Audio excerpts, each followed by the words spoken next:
Hey everyone, again I welcome you all in my channel that is Science Side. My name is Charu and today we will discuss the left portion of the chapter number 3 of 10th class, that is metals and non-metals, and the topic is extraction of metals. So in the extraction of metals, आपको metals को extract करना है from the earth crust. extract करना यानी वहाँ से निकालना है. ठीक है, मेटल्स हमारे पास बहुत सारी होती हैं जो कि अर्थ के क्रस्ट के नीचे हैं. ठीक है, अर्थ के क्रस्ट में है. अब उनको वहाँ से निकालना, दैट इज एक्सट्रैक्ट करना है. लेकिन वो जो मेटल्स हैं वो डिपेंड करता है कि किसी के साथ रिएक्ट हो के उसके ऑक्साइड फॉर्म में है या सल्फाइड फॉर्म में है या उनके कार्बोनेट्स की फॉर्म में है. तो हमें क्या करना है, हमें तो सिर्फ मेटल चाहिए, ऑक्साइड को और कार्बोनेट को और जो अलग अलग चीज़ें उसके साथ चिपकी हुई हैं या सैंड की इम्प्योरिटी उसके साथ अटैच है, उन सबको वहाँ से रिमूव करना है. तो जो नीचे से निकलने वाली आपकी मेटल है, that is with some oxide और sulphide, it is known as a mineral. So here the first definition that we have to discuss first is a mineral. सबसे पहली definition कौन सी है? mineral. It is a naturally occurring element or compound in the earth crust. नीचे से मिलने वाला कोई भी element है, compound है, मतलब उस element ने अपना एक compound बना दिया है, उसको क्या नाम दे दिया आपने? mineral का. And the second definition is ore. किसको कहते हैं फिर? ओर मिनरल को ही कहते हैं. Ore is a mineral in which there is a high probability of that metal. जिस मेटल को आप एक्सट्रैक्ट करना चाहते हैं उस मेटल की प्रोबेबिलिटी बहुत ज़्यादा है, तब उस मिनरल को मैंने ओर कह दिया. ठीक है, जब हाई परसेंटेज में कोई मेटल मेरी प्रेजेंट होती है किसी मिनरल के अंदर, मैंने देखा कि इस मेटल का हाई परसेंटेज है, देन मैंने उसको ओर का नाम दे दिया. ठीक है, सेम है, दोनों चीज़ें सेम है. हाई परसेंटेज में, हाई परसेंटाइल में या विद प्रॉफिटेबल अमाउंट में अगर मेटल प्रेजेंट है तो मिनरल को ओर कह दिया आपने. अब हमारे पास एक डेफिनेशन है metallurgy. What is metallurgy? Metallurgical engineering सुना होगा आपने, मटेरियल साइंस इंजीनियरिंग सुना होगा. तो मेटलर्जी एक ब्रांच है, साइंस की एक ब्रांच है, जिसमें हमने क्या करना है? एक्सट्रैक्शन ऑफ मेटल करना है. हमने मिनरल्स को अर्थ के क्रस्ट से फाउंड आउट करना है.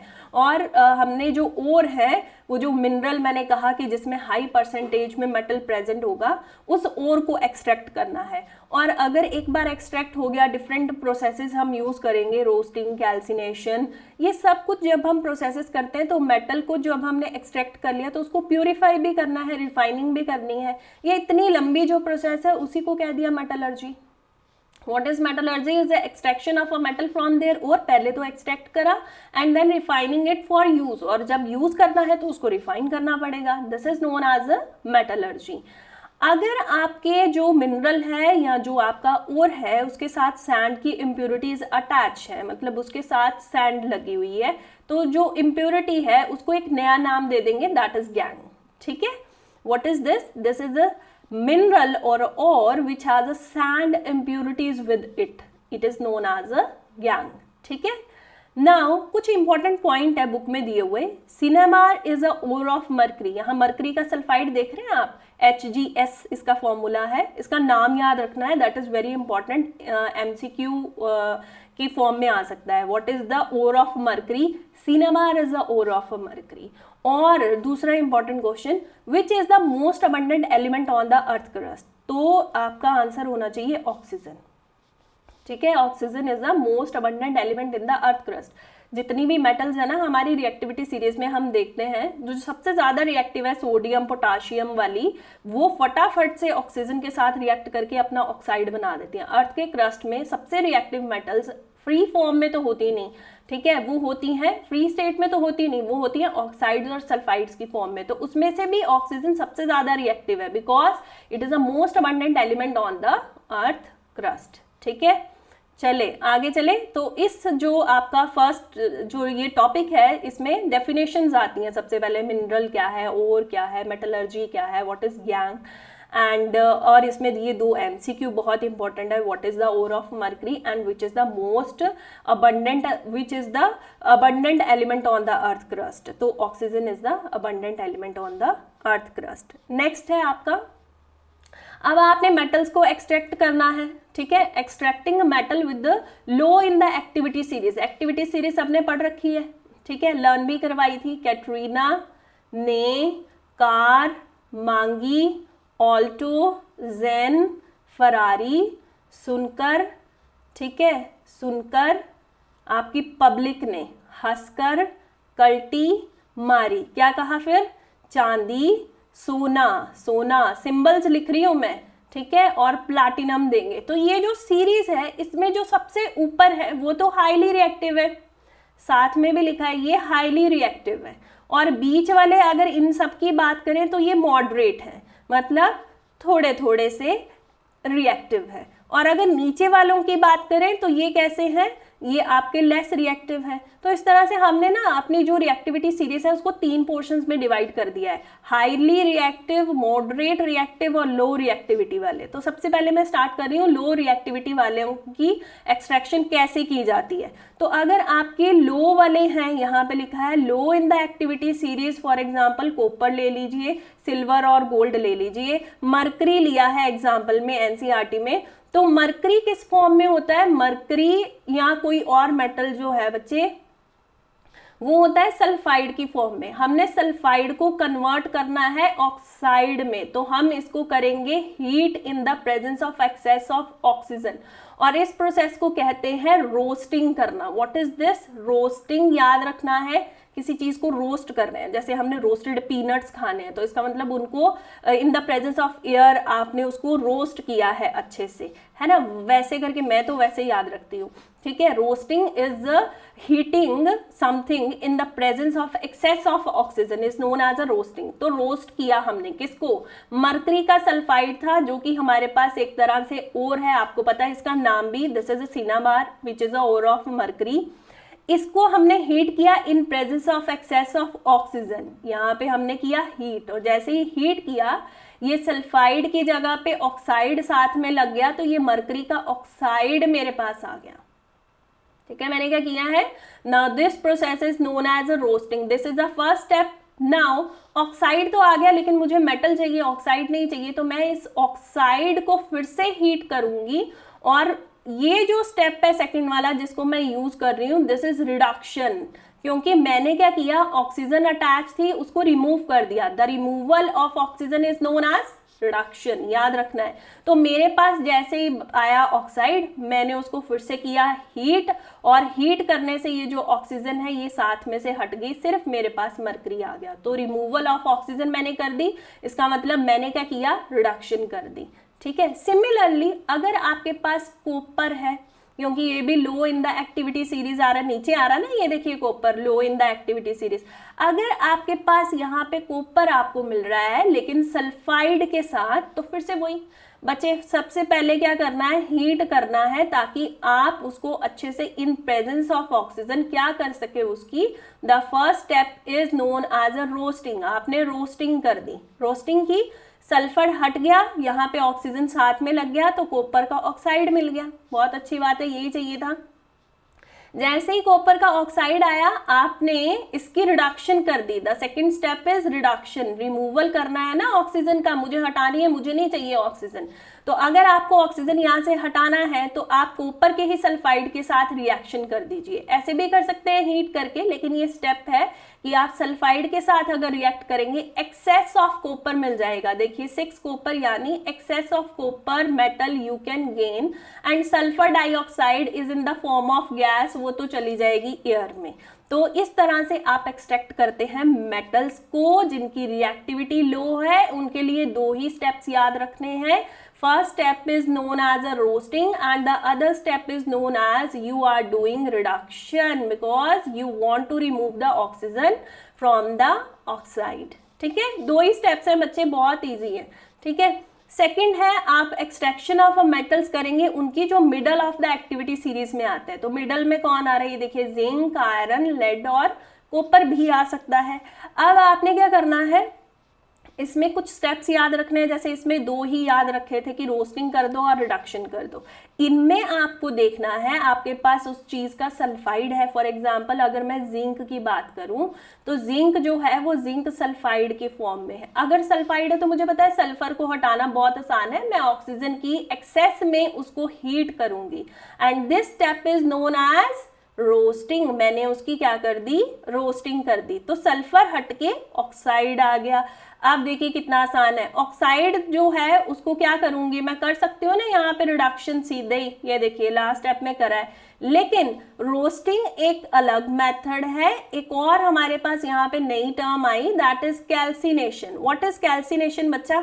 कैल्सिनेशन का मतलब होता है कि आप कैल्शियम याद आता है ना, जब कैल्सिनेशन वर्ड दिमाग में आता है, तो कैल्सिनेशन का मतलब कैल्शियम का कार्बोनेट के साथ बहुत अच्छा रिलेशन है। बस वहीं से थोड़ा सा ट्रिक है कि याद रखना, कैल्सिनेशन मीन आपके पास जिंक का कार्बोनेट है और उसको जब आपने हीट किया, लेकिन यहाँ पे ऑक्सीजन आपको लिमिटेड चाहिए, एक्सेस में नहीं चाहिए। एक्सेस में कहाँ चाहिए थी, रोस्टिंग वाली प्रोसेस में एक्सेस ऑक्सीजन होनी चाहिए, ठीक है, because you are roast something in presence of oxygen.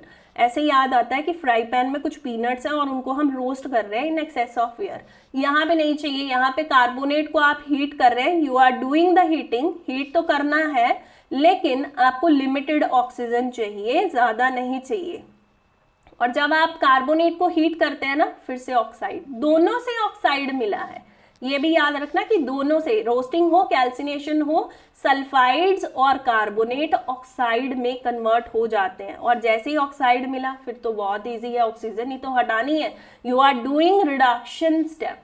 तो रिडक्शन से क्या होता है, जो ऑक्सीजन है उसको रिमूव करना है, दैट इज रिडक्शन।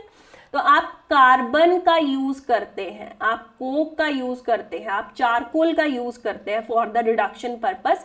एंड अगर आप इसको यूज करते हैं तो ये इसके साथ कंबाइन करके कार्बन मोनोऑक्साइड दे देगा और ये आपकी जिंक की मेटल आपको आराम से एक्सट्रैक्ट हो जाएगी। So this is the extraction step. If you have zinc sulphide, if you have a zinc carbonate and, और उन सब से रोस्टिंग और कैल्सिनेशन के बाद आपको ऑक्साइड मिलेगा जिंक का, और ऑक्साइड से आपने ऑक्सीजन रिमूव करनी है, यानी आप क्या कर रहे हो, रिडक्शन। तो इसमें कितने स्टेप्स हुए, इसमें हुआ आपका रोस्टिंग का स्टेप नंबर 1, इसमें आप कार्बोनेट्स का करते हो कैल्सिनेशन नंबर 2, एंड इसमें आप करते हो रिडक्शन, दैट इज नंबर 3। आपको 3 स्टेप याद रखने हैं बस, ठीक है, आगे चले। ठीक है भाई, नेक्स्ट है आपका, हाँ जी, इवन डिस्प्लेसमेंट। आपका इवन डिस्प्लेसमेंट, अभी हमने क्या किया कि हमने रिडक्शन कर दी थी, जैसे ही हमारे पास जिंक का ऑक्साइड आया था, बीच में कार्बन डाल के हमने कार्बन मोनोऑक्साइड एक तरफ बना दी और जिंक मेटल को एक्सट्रैक्ट कर लिया, तो ये रिडक्शन थी। रिडक्शन में हमने ये देखा कि ये इसके साथ लग गया और जिंक अलग हो गई। अच्छा, तो इस स्टेप से हमें ये भी याद आता है कि अगर कोई हाईली रिएक्टिव मेटल को हम यूज कर लेते, हाईली रिएक्टिव को यूज कर लेते, तो हम डिस्प्लेसमेंट भी तो कर सकते हैं ना, तो वही करेंगे अब हम। Displacement is another method to remove, जो आपके साथ में इम्प्योरिटी है उसको हटा दीजिए और मेटल को एक्सट्रैक्ट कर लीजिए। फॉर एग्जाम्पल, आपके जो रेलवे के ट्रैक होते हैं उनमें अगर बीच में गैप आ जाए तो उस वहां पे आपने आयरन को डिपॉजिट करना है। कैसे करेंगे, यू हैव आयरन का ऑक्साइड होगा आपके पास Fe2O3, फेरिक ऑक्साइड, उसमें आप एल्यूमिनियम डाल लीजिए because it is highly reactive than that of iron, है ना।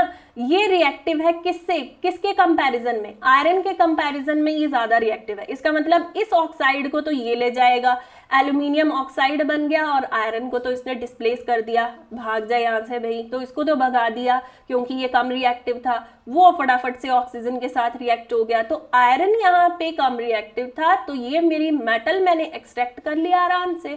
So displacement is another method कि आप डिस्प्लेसमेंट से किसी भी मेटल को उसके ऑक्साइड से डिस्प्लेस कर सकते हैं, ठीक है। हाईली रिएक्टिव मेटल यूज करना है, लेकिन इसका मतलब रिएक्टिविटी सीरीज आपको लर्न होनी चाहिए, ठीक है। नेक्स्ट आपका दूसरा स्टेप है थर्ड वाला। अभी हमने हाईली रिएक्टिव की बात तो करी नहीं, अगर हम top of the activity series की बात करें जिसमें आपने क्या करा था, कैटरीना ने, कार, मांगी, ऑल्टो, तो ये जो ऑल्टो तक के मेंबर्स हैं, ये जो एलिमेंट्स हैं, ये कौन है, बहुत ज्यादा रिएक्टिव है भाई। ये इनको कैसे एक्सट्रैक्ट करते हैं, ये तो हमेशा किसी ना किसी के साथ रिएक्ट हुए पड़े होते हैं, मतलब इनका एक्सट्रैक्शन जो अगर हम करने जाएं तो ये अपने ऑक्साइड्स के फॉर्म में, सल्फाइड्स की फॉर्म में या किसी की फॉर्म में तो ज़रूर मिलेंगे। तो इनको कैसे एक्सट्रैक्ट करते हैं, फॉर एग्जाम्पल मेरे पास sodium with salt in the form of salt present है, जैसे सोडियम क्लोराइड है, तो मुझे तो सिर्फ क्लोराइड हटाना है, तो मैं क्या करूंगी, इलेक्ट्रोलिटिक रिडक्शन वाला मेथड यूज करूंगी, इन विच इलेक्ट्रोलिसिस की हेल्प से, यानी करंट की सप्लाई की हेल्प से, ये जो मेरा मोल्टन मटेरियल है, this is molten sodium chloride. अब मोल्टन है तो इसका मतलब आयंस की फॉर्म में प्रेजेंट है यहाँ पे मेरा Na और Cl, तो मैं यूज करूंगी यहाँ पे इलेक्ट्रोड्स को बैटरी के साथ कनेक्ट करूंगी, करंट की सप्लाई हम देंगे, और आपका कैथोड जो कि नेगेटिव रोड है उसकी तरफ कौन अट्रैक्ट होगा, पॉजिटिव अट्रैक्ट होता चला जाएगा। तो पॉजिटिव कौन है यहाँ पे एट कैथोड, देखिए क्या हो रहा है, सोडियम जो मेरी मेटल है वो यहाँ पे इलेक्ट्रॉन, क्योंकि यहाँ पे नेगेटिव है तो इलेक्ट्रॉन तो होंगे, तो इलेक्ट्रॉन की तरफ अट्रैक्ट हो रहा है, सोडियम मेरा पॉजिटिव, और जैसे इलेक्ट्रॉन गेन किए तो सोडियम मेटल बन गई। अगर मेटल बन गई तो ये डिपॉजिट होना शुरू हो जाएगी कहाँ पे, कैथोड की रोड के ऊपर, ठीक है। और अगर मैं एनोड पोर्शन की बात करूं जो कि पॉजिटिव टर्मिनल से कनेक्टेड है, तो मेरे Cl नेगेटिव जो हैं वो इसकी तरफ अट्रैक्ट होंगे, ठीक है। और अगर दो Cl की बात करूं तो वो बना देंगे Cl2 क्लोरीन गैस, गैस की फॉर्म में ये हो जाएगी liberated, it will liberated at anode, ठीक है। और Na कहाँ जाएगा, कैथोड की तरफ। तो बस इतना सा स्टेप है कि मोल्टन आपके पास सॉल्ट्स अगर इन मेटल से रिलेटेड हो, फॉर एग्जांपल मैग्नीशियम क्लोराइड भी तो हो सकता है, कैल्शियम क्लोराइड भी तो हो सकता है, then these molten salts by electrolysis, electrolytic reduction से आप इनको गेन कर सकते हैं, इन मेटल्स को एक्सट्रैक्ट कर सकते हैं, ठीक है। जैसे सोडियम चला गया आराम से कैथोड की तरफ, क्योंकि सोडियम पॉजिटिव था, नेगेटिव की तरफ जाके उसने सोडियम इलेक्ट्रॉन गेन करके सोडियम मेटल बना दी, and this metal get deposited on the cathode rod, याद रखना है। उसी तरह से एल्यूमिनियम का ऑक्साइड भी इस मेथड से हम एक्सट्रैक्ट कर सकते हैं, किसको, एल्यूमिनियम को, ठीक है, एल्यूमिनियम को।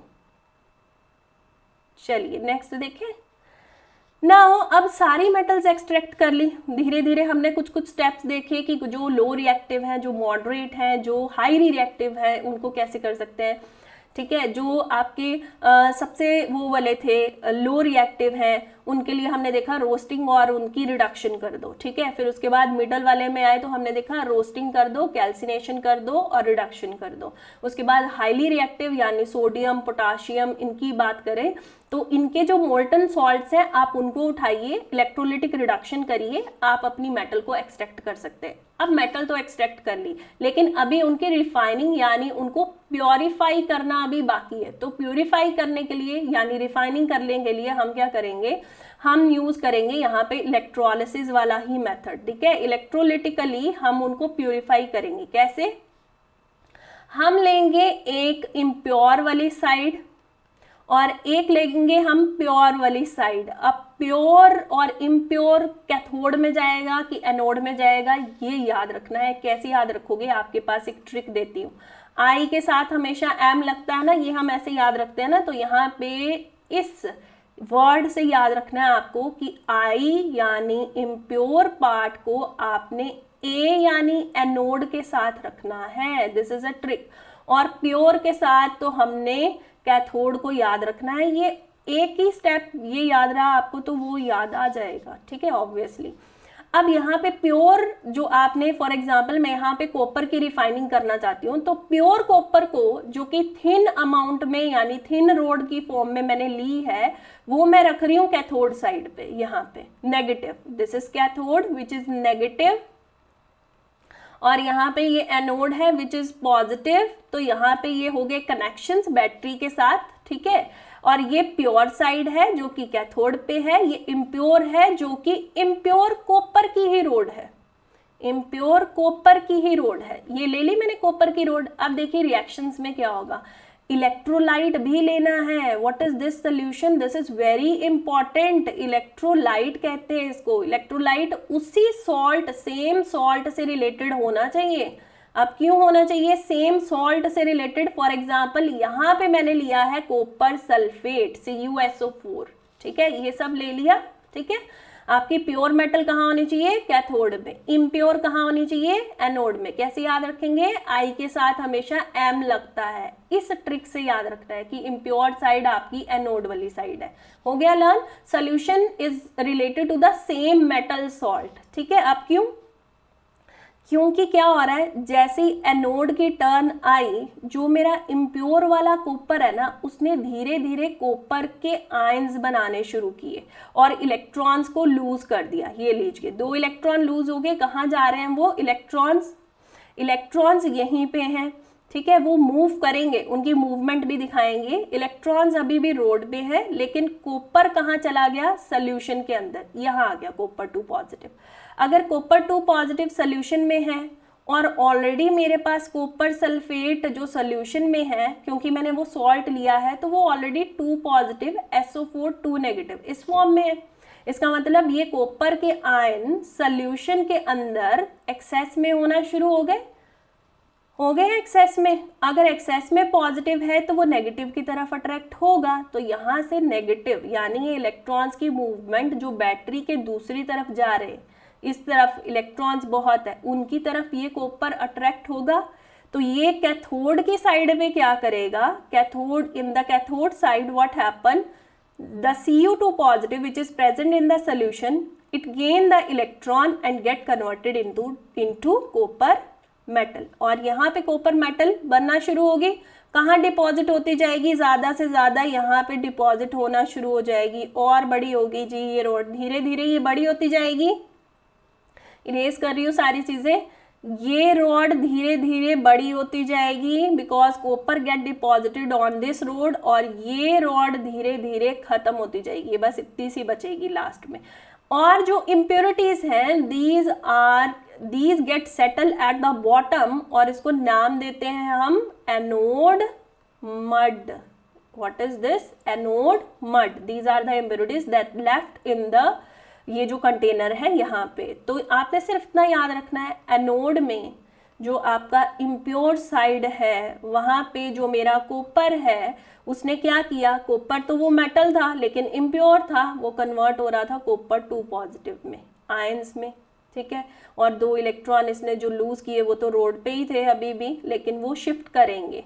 और कैथोड वाली साइड पे क्या हो रहा है? डेपोजिशन तो होगी, the copper will deposited on that side. तो जो सोल्यूशन के आयंस हैं वो इन इलेक्ट्रॉन्स को करेंगे गेन, और कॉपर की मेटल को हम आसानी से एक्सट्रैक्ट करेंगे इस मेथड से। This is known as a refining. और वो भी कैसी होगी बच्चे? प्योर होगी, 99.9%, ठीक है।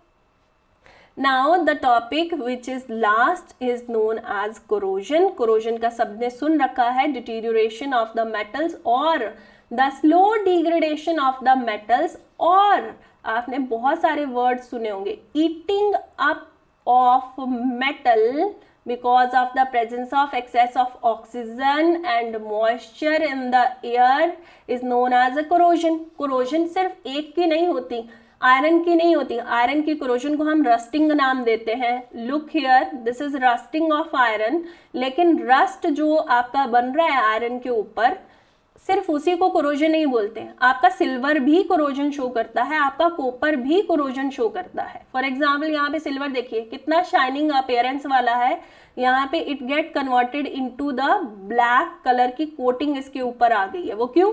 Because of the attack of sulphur on the silver. Sulphur ने कोरोजन कॉज की। फॉर एग्जाम्पल कॉपर, यहाँ पे कॉपर की बहुत शाइनी अपीयरेंस नहीं दिख रही है, ग्रीन कलर की कोटिंग दिख रही है। Why? Because of the presence of carbon dioxide near the copper, जिसकी वजह से इसको क्या हो गया है भाई? कोरोजन हो गया है इसका, ठीक है। और आयरन का तो सबने सुना है, रस्टिंग कहते हैं, रस्ट, ठीक है, वो इसका कंपाउंड है जिसकी वजह से ये रेडिश ब्राउन कलर का हो गया है मेरा जो आयरन, जिसकी शाइनी अपीयरेंस खत्म हो गई है because of the presence of air and moisture, that is water vapour का कंटेंट अगर इन्वायरमेंट में है उसकी वजह से इसको कोरोजन हो गया है।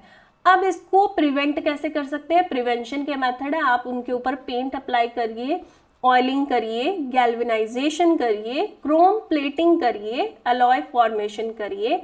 अब ये पेंट तो बहुत आसान है, सबने देखा है। ऑयलिंग भी एक अच्छा मेथड है। ग्रीस कर लीजिए, ग्रीस यहाँ लिखा नहीं है, ग्रीस कर लीजिए, एक वो भी हम स्टेप यूज कर सकते हैं। गैल्वेनाइजेशन क्या आता है भाई, जेड से याद रखना, इसमें जेड आता है कि आप जिंक की कोटिंग अप्लाई करते हैं on the metal surface. When there is a coating of a zinc is used over the surface of metal to prevent the corrosion, then it is known as a galvanization. ठीक है, क्योंकि zinc जो है वो क्या करता है, उसको उसकी कोरोजन को रोकता है, रोकने का काम कर रहा है। ठीक है, और जिंक यूज किया तो गैल्वेनाइजेशन। क्रोम प्लेटिंग नाम से पता चल रहा है, अगर आप क्रोमियम की प्लेटिंग, इलेक्ट्रोप्लेटिंग नाम सबने सुना है, तो अगर आप chromium, if you are using chromium on the surface of metal to prevent the corrosion, then it is known as chrome plating. ठीक है, व्हाट इज एलॉय, नाम सबने सुना है, एलॉय पहले भी पढ़ाए हुए भाई। What are alloys, whenever a metal it combine with some another metal or a metal with the some non-metal, then it is known as a alloy. Mixture है, कैसा मिक्सचर, होमोजीनियस। कहाँ पढ़ा था, सोल्यूशन वाला जब टॉपिक कर रहे थे, सस्पेंशन कोलॉइड कर रहे थे, वहाँ पे अलॉय आया था। अलॉय एक होमोजीनियस मिक्सचर है, मिक्सचर की टाइप्स में हमने पढ़ा था, it is a homogeneous mixture. लेकिन इसमें 2 और मोर मेटल्स होनी चाहिए, 2 मेटल्स ले लीजिए, एक मेटल और एक नॉन मेटल ले लीजिए, तब भी आपका क्या बनता है, अलॉय बनता है। अलॉय की फॉर्मेशन से उसको कोरोजन से हम रोक सकते हैं, लेकिन कुछ कुछ प्रॉपर्टीज कम हो जाती है, कंडक्टिविटी कम हो जाती है एज कंपेयर टू मेटल। लेकिन अलॉयज में आपको क्या याद रखना है, डेफिनेशन। ठीक है, it is a homogeneous mixture of a 2 और मोर मेटल और a metal with a non metal. और दूसरी चीज याद रखनी है अलॉयज की एग्जाम्पल, जो कि बहुत इंपॉर्टेंट है। One is brass, bronze and solder. और बना किससे है ये भी याद रखना है। फॉर एग्जाम्पल अगर ब्रास की बात करूँ तो ये बना होता है बच्चे कॉपर प्लस जिंक से। अगर मैं ब्रॉन्ज की बात करूँ तो ये बना होता है बच्चे कॉपर से और टिन से। और अगर मैं सोल्डर की बात करूँ तो ये बना होता है मेरा कॉपर और लेड एंड टिन लिखना था। एक मिनट, यहाँ पे थोड़ा सा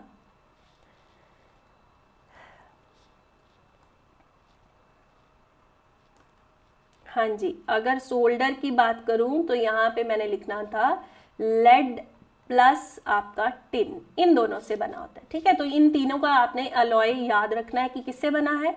अलॉय में अगर आप one of the metal you are using as a mercury, अगर आप one of the metal mercury use कर रहे हैं, then the alloy is known as amalgam. Very important, याद रखना अमलगम। और ये जो क्वेश्चन है ना, ये मैं इस तरह से करवा रही हूँ, ये इसी तरीके से पूछा जाता है कि जब लेड और टिन आप मिक्स करते हैं तब what is this, this is tin. अगर आप टिन मिक्स करते तो क्या बनता है, सोल्डर बनता है। ठीक है, और प्रॉपर्टीज में क्या डिफरेंस है, अगर as compare to metal discuss करें तो कंडक्टिविटी जो अलॉयज की है वो कम हो जाती है एज कंपेयर टू मेटल। ठीक है, अब यहाँ पे वीडियो कर रही हूँ मैं finish, and the next chapter will be coming soon. So thank you बच्चा, कैसी लगी आपको वीडियो, आप सब्सक्राइब करिए चैनल को। ओके, एंड कंटिन्यू रखेंगे ये वीडियोस हम। ठीक है, on the science side. Thank you from my side. Okay बच्चा।